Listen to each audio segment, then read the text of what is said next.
You are now looking at the NFT marketplaces, gaming, the universe in your mind is just so wonderfully opportune and creative. However, I'd love you to let me know why you wouldn't just consider, I could be the guy who, innovate payments. We are quicker than Visa by orders of magnitude. This is a wonderful thing for the world, and not just retail, like the example of the individuals in India who can get remittance sent for nothing and instantaneously is big, but this is for organizations also. Right. Why have you decided to pursue the whole universe?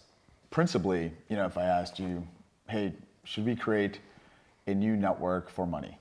The first question you should ask is why. We have networks already that exist. And if, let's say we were able to convince you and say, yeah, well, you need a faster, cheaper network. Well, okay, fine. Why do we need a blockchain? Well, if you think about all the different assets that exist today, they exist in various different networks. Money doesn't sit in a silo. In fact, you use it to buy things.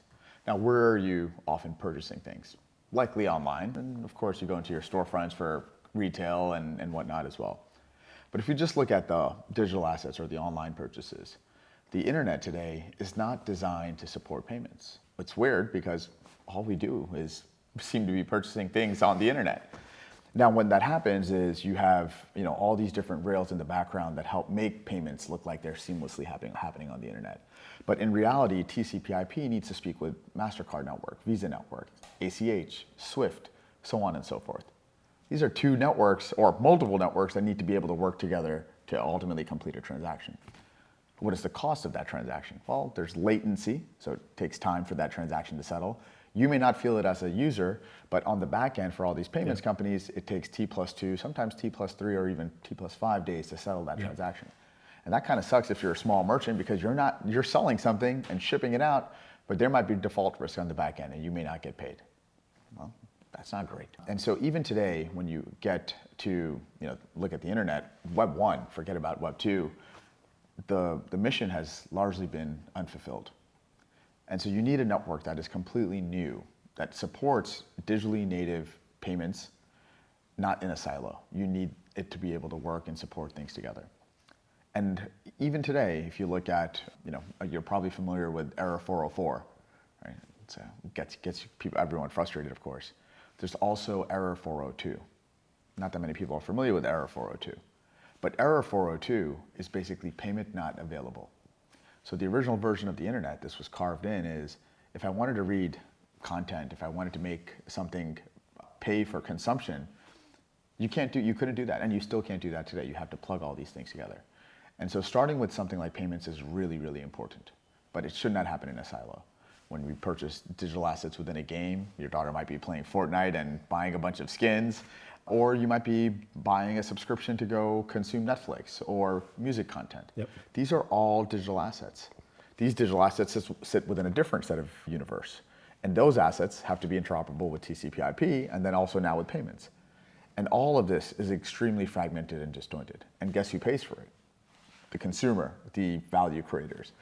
And so we envision Aptos being a network where you don't have to have these disjointed assets, these digital assets that sit in network A, money sits in network B, something else sits in network C, and we'll piece it together with some Band-Aid and bubble gum. We envision a more seamless network. If you had to create something today where you can connect all of these different types of assets together, you ideally want one network that can support all of that. Yeah, absolutely. Well, look, I'm convinced because it's just so fun to paint on the whole canvas, right? So I'll accept your proposal and let's look at it like that. We were talking to Robbie, who's the CEO of Animoca, if you know them, and started as a gaming company, and then now have made a vast amount of investments just across the whole plethora of different industry sectors, and it's working wonderfully. Where Robbie gives examples of in gaming now you can have bought an NFT, and a lot of people identify as that being their PPF, their identity online, and then you can bring this into the game, and it can actually work bridged across different games as well. And it's like, okay, so I understand that's super useful for you to be able to own in this era.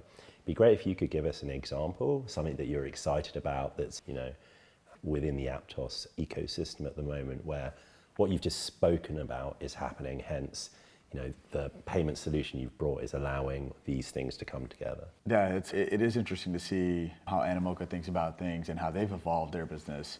Animoca is an investor in Aptos, and having spent time with Yat and their team, it's been fun kind of thinking how the intersection of these different types of assets and different categories and verticals really do converge. And so, for us, if we can support payments in a much more fluid way, you can enable things like micropayments. Going back to that 402 era that I was talking about. So imagine you're in a game and you want to buy digital assets, right? In an Animoca branded game potentially. Well, every time you have to click on a transaction, right? And accept that transaction and pay for it. Instead, you can now have streaming payments. You can actually have money that is obviously digitized, maybe a stable coin, maybe a central bank digital issued currency, or a stable coin issued by a financial institution. If that money is on the Aptos network, it can benefit from much faster, more frequent movement and instant settlement. We support sub-second latency today. So when you are sending money across a gaming environment, that transaction needs to be able to settle within the game experience, right? You don't want to wait for that transaction to render, and by that time that's game over, right? And so we can actually support that today. So imagine you're walking around in a metaverse, you need to pick up a sword, now you need to pick up some armor. You can very quickly purchase these things along the way, in game time essentially. Why did Facebook, now Meta, let this come out? I mean, this just sounds like everything that they would want, right? Well, we need to get the lawyers in to answer this one. It is a good one to kind of think about it. I mean, for us, we realized that this vision needs to come to fruition. Yep. And Facebook was very gracious in understanding that everything that we had built served the mission greater than all of us. And they're an investor. Facebook is not an investor in Aptos, but we have a lot of folks that come from Meta. We have a great relationship with our Facebook and Meta family, and so we do stay in touch with them and often have conversations around what the next generation of the world could potentially look like. With Mark? With the team there, not with Mark necessarily. Yeah, okay. yeah. All right then. Yeah. I mean, my co-founder Avery and our CTO, he was at Facebook for 10 and a half years. He helped scale the infrastructure for Facebook so that you can actually move data in a way that you can interact socially with people. And if you think about money or digital assets, there are now more advanced forms of interaction, right? You're actually sharing things. You're sharing assets. Photos are just one of those things. Yeah. Money might be something else. Yeah. Commerce might be something else. And in the world of collaboration, cross-country, borderless collaboration, you need to be able to share these digital assets, right? Like your daughter might be creating a really cool beat, and my daughter might want to collaborate with her on a dance, right? And so and they're across the world, and so creators need to be able to share these types of digital assets essentially in a way that allows them to continue to create, continue to iterate on their craft. Yeah, I love it.